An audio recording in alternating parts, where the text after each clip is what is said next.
It is my pleasure to welcome you all to a special edition of VLGA Connect today. I don't know what the collective noun for a group of chair administrators is, but if anyone knows, one of our chair administrators might. I'm really pleased to welcome, in no particular order, Julie Eisenbise, chair administrator from South Gippsland Shire. Hi, Julie. Hi, Chris. How are you this morning? I'm very well, thank you. Noelene Duff is the chair administrator at the City of Casey. Hi, Noelene.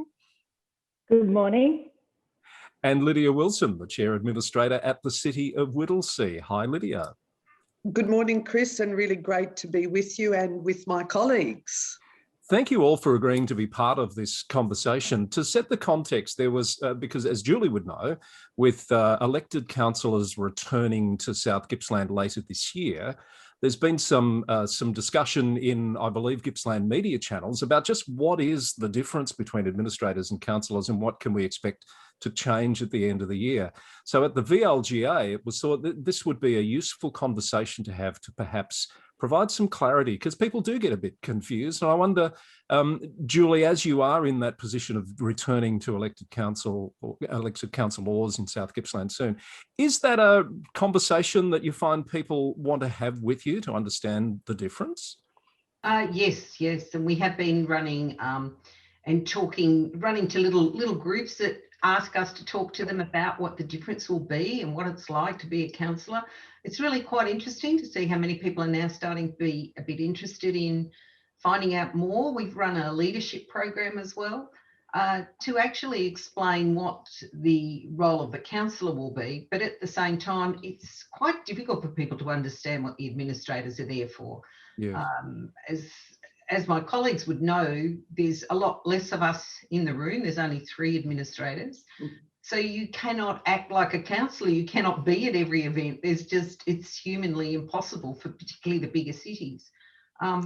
So you have to be there for the strategic purpose, and you're there to make sure the strategies are implemented and the policies are driving through the organisation. I think I can sense Lydia would like to jump in there because, of course, while you've got 3 administrators now, Lydia, for some time you only had 2, of course.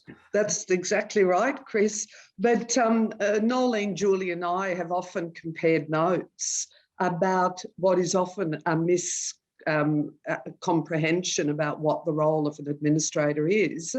At times we've been confused as if we are the administrator, as if we're administration, chief executive role.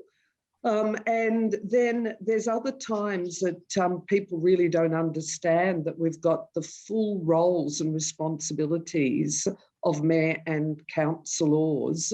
We are the council.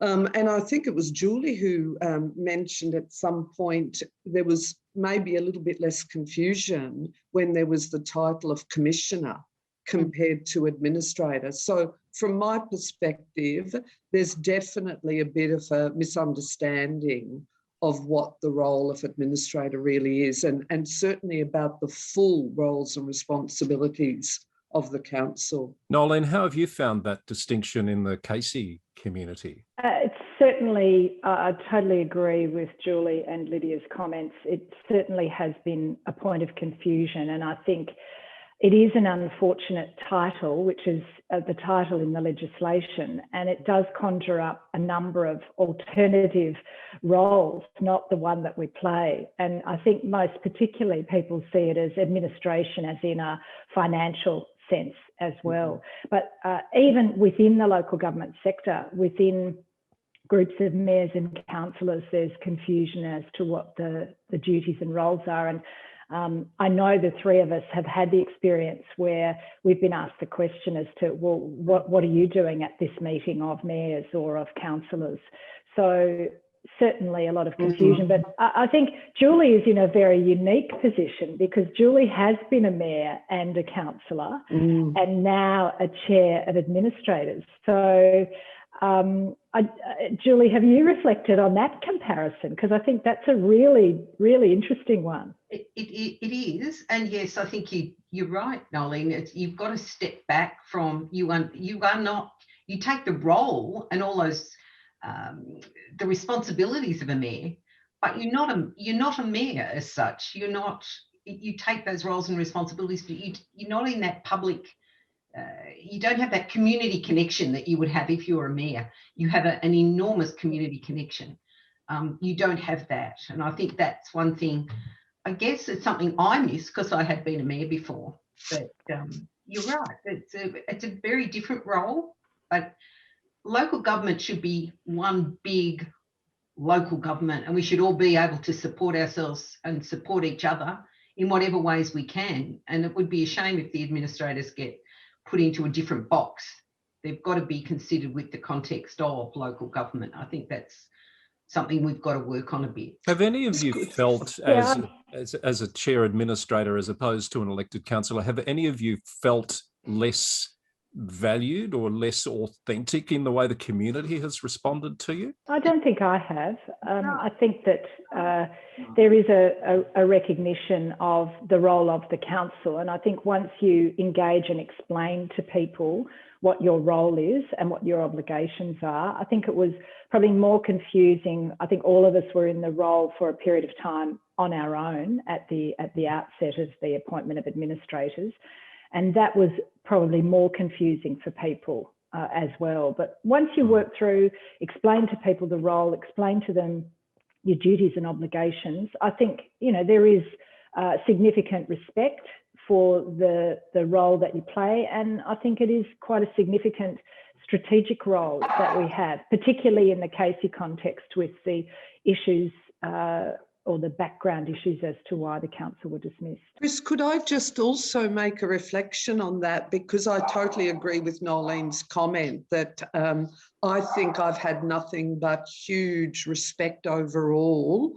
and by and large a real recognition of the importance of the role that we play at the City of Whittlesea. I had one occasion where I went to a community consultation session, and one of the residents in attendance had said, oh, well, look, we feel a bit disadvantaged because we've got them, meaning the administrators. And I piped up and said, oh, look, I'm one of them. And that's the reason why I'm here on site at this community consultation session to listen to your views.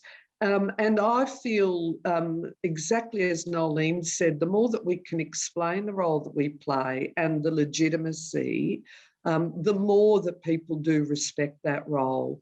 And there was a real turnaround with that particular resident when I just, you know, had a chat and explained, and there was that sort of approach. Noelene mentioned the circumstances around which Casey comes to be under administration. I think I tend to describe more generally across all of these cases that it's usually about governance failings and a need to restore community confidence.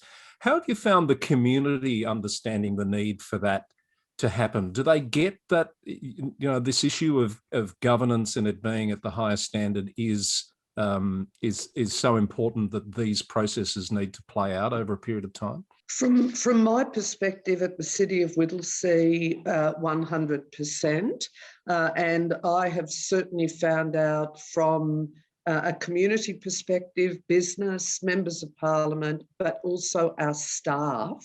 And don't forget, a good 50% plus of our staff live locally. There's been a huge emphasis on the importance of restoring good governance and what they see as effective decision-making. So I certainly have found that, and an enormous amount of respect about that emphasis on restoring stability and also good governance. Yeah, I can't add to that. Yeah. I think that's absolutely spot on. Julie, any thoughts on that from a South Gippsland perspective? Yes, I think in the situation that we were in, the community had lost total respect for the council. So you're in a situation where the council, also being not just the elected members, but also the staff, becoming an organisation where they feel bruised and damaged, but you've also got to build some of that respect back again and get the trust back of the community. And that's, of course, been extra challenging when we're in a COVID environment, because you are limited to the amount of contact that you've been able to even have and talk face to face with the community. So I think that's been a real impediment for particularly in South Gippsland. I can only speak for there, but I think it's really been an impediment trying to build that trust again. I think additional to that at Casey, I've had expressed to me by many community leaders the shock that they experienced once they learnt of some of the allegations, as they remain to be, about the conduct of councillors at the City of Casey. The words that have been used to me have been, I placed my trust in these people and I had no idea what allegedly was occurring. And, it's important to note that these remain allegations, but the undermining of that trust from the community of the council has been most significant. And I think we've all expressed that is a key task we have to work towards reinstating that trust and enabling the community to have a belief that the decision making of the council is in their interests, and having considered all matters fairly and in an unbiased manner, so that the decisions are for the overall good of the community. So given that, and I can see you're all nodding and agreeing with how Noelene's just represented that issue of rebuilding trust, how do you go about adequately rebuilding trust with the community? Where do you start? Well, Chris, from my perspective, something that I've done right from the outset was really not dwell on the past, look forwards, not backwards. And I and the panel of administrators in general took that approach. And initially, our focus was much more on really restoring stability, good governance, and the effective decision-making. And also, we've had that overlay of the requirements of the new Local Government Act 2020. So really making sure policies, procedures and so forth were all in order.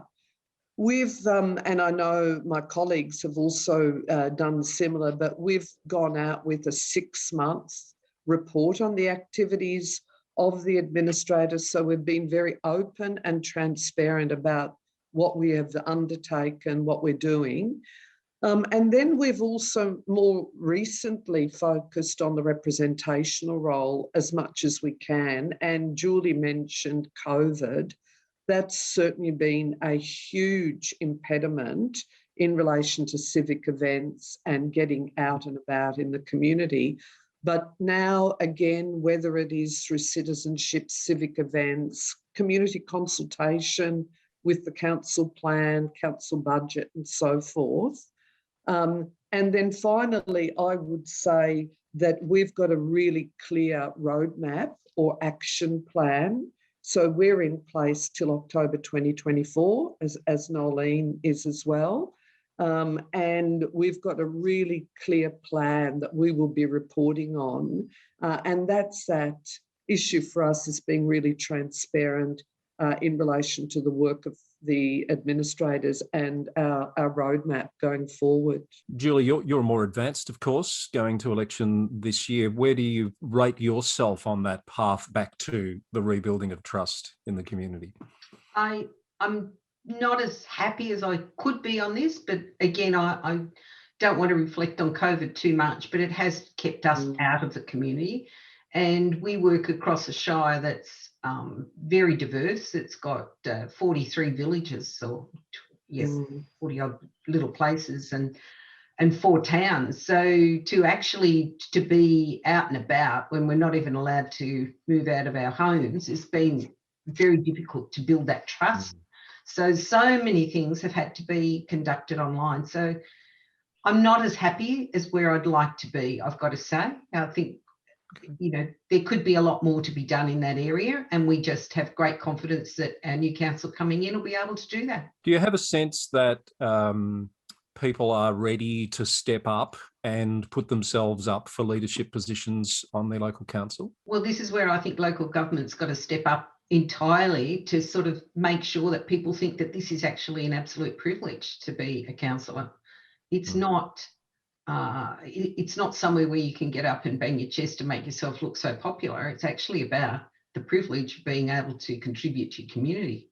And I think that's still missing a little bit, but it's certainly starting to move in South Gippsland, and I'm really pleased about that.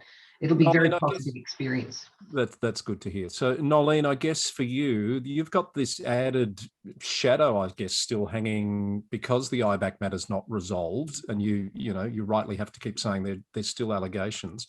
How does that influence your efforts to rebuild that community trust? I think, as Lydia said, we really see that as a process. We don't have any engagement in that as administrators, but cognizant of the community perception around that, immediately I undertook a governance review, and we reported that to the community within the first couple of months of my administration.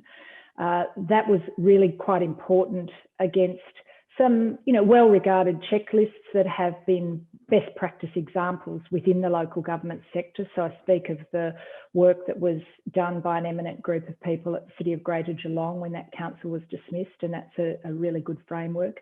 I think that the other component is ensuring with all of those reference points that both Lydia and Julie have made about our role, is to ensure that we're clear about what our role is, and we're clear about what the organisation and the administration of the council through the Chief Executive is. We are blessed in having a very experienced Chief Executive Officer at the City of Casey, in Glenn Patterson, and he has been a great leader within the organisation and a steward of good governance within the organisation. And so that's been a strength that we've been able to leverage off. But we've had to think very carefully about what our interface can be in terms of community consultation. And the organisation, through the Chief Executive Officer, has built a very strong consultative framework that we have utilised in the development of our council plan and our 4-year plan. And they're the documents that Lydia was referencing that we too will report against.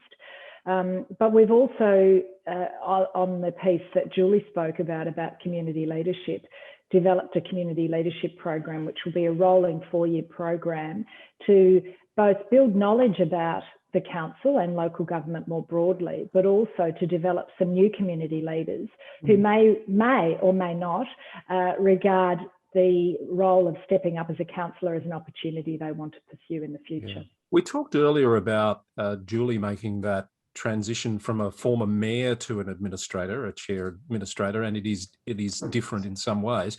What about, I can see Lydia knows where I'm going here, for you, Lydia, and for you, Noelene, as former CEOs, closely with CEOs, but in a different role, how has that adjustment been for you? Has it required some conscious effort to think differently? I'm happy to start, and Noelene and I must say, all three of us, and when there was a fourth chair of administrators, regularly catch up. And it's been amazing, the support and the learnings that we have from one another.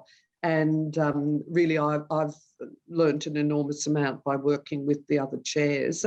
But I know Noelene and I have talked about it before, because I find I can't believe how I've adapted from having been a CEO to now being the chair of the panel of administrators. There are the differences and the subtleties, and I absolutely not only feel the privilege that Julie was talking about being in this role. It's an unbelievable privilege to be in this role, but I really love the opportunity and the challenge. And then I'd also pick up on the point Noelene made about the CEO. The other wonderful thing for me is really understanding, having been a CEO, of the boundaries between the role of administration and the role of the council. And being very mindful that I am not the CEO, I'm actually the chair of administrators, but equally working in that partnership relationship with the CEO and administration, which I also too feel very blessed to have such a wonderful, not just panel of administrators, but also executive team. Incumbent on me to be very conscious that having been a long-term CEO within the local government sector and quite recently, prior to my appointment as administrator at Casey, that I had to be very overtly conscious of what my role was. And I had a very direct and open discussion with our CEO on day one that I wasn't aspiring to be the chief executive. And I think there are times when I actively and consciously have to not say things that I would participate in as CEO. You're not in an operational role, whether it be as an administrator or a mayor or councillor, and to be very clear that your role is strategic and policy driven. So I suppose I sort of put the hat on and I left it on as administrator and left the CEO hat off. I do comment to a number of mayors and councillors that in many ways the role of Chief Executive Officer in local government is one of the most complex and complicated. And I don't say that as somebody just simply who's been in that role, but subsequent to now being an administrator, observing and watching the complexity of roles, obligations and decision-making that chief executives and executives within the local government sector have. It's an enormous and diverse role. And I do absolutely praise the work of those people and their dedication in the complexity that they manage each and every day and the complexity they manage in interfacing with the decision making of the council. Can I add something to that, Chris, if I may? Yes. Because having not been in the position of being a CEO, I think there's a role also for the administrators when we come in, and I hope my colleagues agree on this, but perhaps not, is that in our instance, we had to employ a new CEO, so who was in the office for 2 weeks when we got locked down and got locked out of the whole situation, and has done an incredible job. Karen Ellis is with us now. I still think there's a role for the administrator to show some support to the CEO as they go through whatever rebuild that they have to do. And that rebuild might be just about rebuilding pride of their own shire or council, so that it could be just about to the workers, you're the employees, you do have an impact. So how do I support the CEO to get through that process of bringing the staff along with the changes and working with administrators, because quite frankly, they don't know what to do with an administrator when you come in the door. Could I add to that? Because I would absolutely 100% agree, Julie. We too had to appoint a new CEO when after I had commenced with the panel. And one of the things that we have very, very consciously done is visibly show the unity, because that was an issue in the past, and unity in purpose, respecting and understanding one another's role, but symbolically, particularly for the organisation, it was so important that there were visible signs of unity between the administrators, the CEO and the rest of his executive, particularly given the amount of change that had occurred and the impact on the organisation. And I know for a fact that that's something that has been welcomed, that it is that visibility that we are one team working towards the same end. And I totally agree with Julie's comments.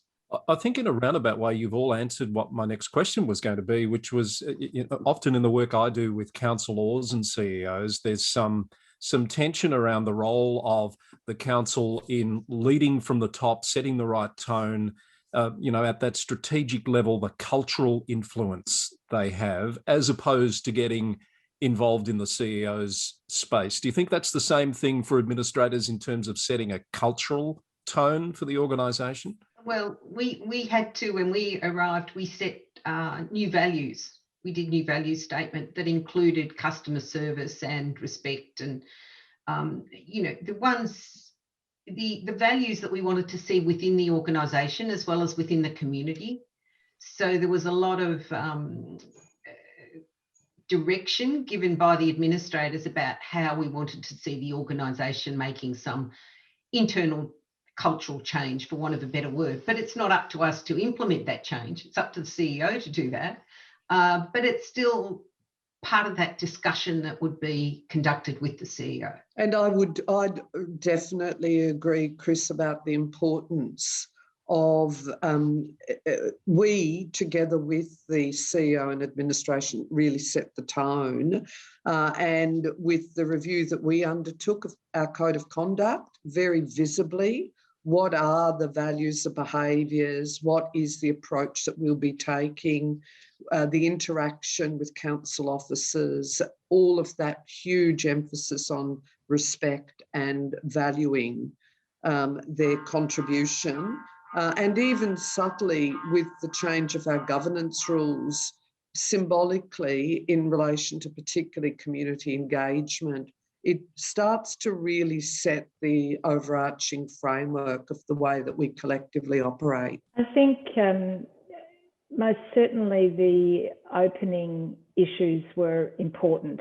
So establishing the leadership role with a strategic framework within the scope of the Local Government Act. And it's really very, very clear as a reference point that the Chief Executive Officer is responsible for the operation of the organisation and all of the staff. So it was fairly simple to reinforce that, I think, and also to talk about the value piece, as Julie said. So very quickly, we were in a position to acknowledge the traditional owners, to acknowledge diversity, and to make statements about those elements in our council meeting. I think that those sort of symbolic moves set a tone, and then it's for the organisation and the community to pick up that tone. So those important signposts, I think, open and transparent conversations and clarity that the role of the administrators is very much at that strategic and policy level, and that we had trust in the organisation to carry out their operational roles and to deliver on the strategic and policy objectives that we'd set. And I think it's fair to say that the executive take those obligations and responsibilities extremely seriously and have a huge passion for what they're doing as well. They want to make the organisation and the community a much better place. And Casey is one of the largest municipalities. We're heading for 400,000 people. So it's a huge, huge task in terms of making those connections and establishing connections with new communities. So that's all part of the bigger charter. Perhaps one last question for any of you. I wonder, as administrators as opposed to elected councillors, are there any decisions that you've come across or contemplated that as administrators, you just don't think it's appropriate that you would make? Chris, just from my perspective, I've been appointed in essence for 4.5 years. And the community, the organisation expects that we have been appointed to make decisions, the tough decisions as required, the strategic decisions, and that is our role. And so for me, I haven't shirked the responsibility that we need to really play that critical decision-making role. Having said that, I'm going to be very mindful in that last 12 months leading up to the election of the new council through what would be normally the caretaker period and so forth, just as any council would be, of any decisions that we would make in that last period that will then be binding on the new council. But I can't really think of any issue that we've just said, oh, no, we're not prepared to make a decision on that because we are administrators. Julie, you're in that position of not far out from election. Does that ring true with you as well? No, not well. All the big decisions that we've made along the way, we've done with considerable consultation. We have a couple of policies that bigger strategies that we haven't been able to consult properly because of COVID again, and because our shorter term as well. And a couple of those we've said, look, we really do believe this needs, a great deal of consultation, and we don't have the time to do that. And I think to rush things through would be inappropriate. Well, I think there are certain things that we should leave for the new council. Council doesn't stop the day we walk out the door, and we have to be reminded of that on a regular basis. Anything to add to that, Noelene? I think I've found the pressure comes largely from the community and their expectations, particularly where residents are wanting you to intervene in operational decisions and, can I say, day-to-day operational decisions. So we've been very clear as a panel that that's not our domain. And I think that's a discipline that we have applied that's caused some frustration for some residents as well. It's also been put to me that some of the pending strategic decisions that we will have to consider, particularly about investment in facilities, are matters that should be delayed until a council is in place. And I think that really cuts through the obligations and responsibilities that we have as a panel to make those decisions on behalf of the community. That's what the three of us have been appointed by the Minister for Local Government to do. And whilst towards the end of the term, you might be more cautious about some of those long-term implications of decisions you make, I think at this point in time, it's really important. Again, we don't go to election until 2024, to ensure that the community, as it's growing and changing at a rapid pace in Casey, that we do make the decisions that are appropriate for the time and have a long-term vision for the city. So they're the competing demands. I think that's a good note to finish on. I think we could talk all morning, but this has been a really terrific conversation, and I want to thank you all very sincerely for giving of your time. Julie, in particular, all the best for the months ahead as you return to whatever life holds for you post being an administrator. Have you got a countdown going? No, I haven't yet. Maybe they're doing it on a calendar now, the days, crossing off That's days. a good sign. There's still too many decisions to be made, so that we sort of really haven't had time to think about that yet. So fair enough. That is a good sign. Yeah. And have any of you had a thought while we've been talking about what the appropriate collective noun might be for a group of chair administrators? No, I certainly haven't. But I do say, Chris, to have the opportunity to talk about our roles like this and to clarify some of the, misinformation, I think is really a wonderful opportunity. So thank you so much. Thank you all for being part of this program from VLGA Connect. It's been a pleasure, and we wish you all the very best. Bye for now. Thank you. Thank you, Chris. Thank you. Well, I do hope you enjoyed that as much as I did. A free-flowing conversation with the three chair administrators, Julie Eisenbise from South Gippsland, Lydia Wilson from Whittlesea, and Noelene Duff from Casey. It's been a special edition of VLGA Connect. Thanks for your company. We'll see you again soon.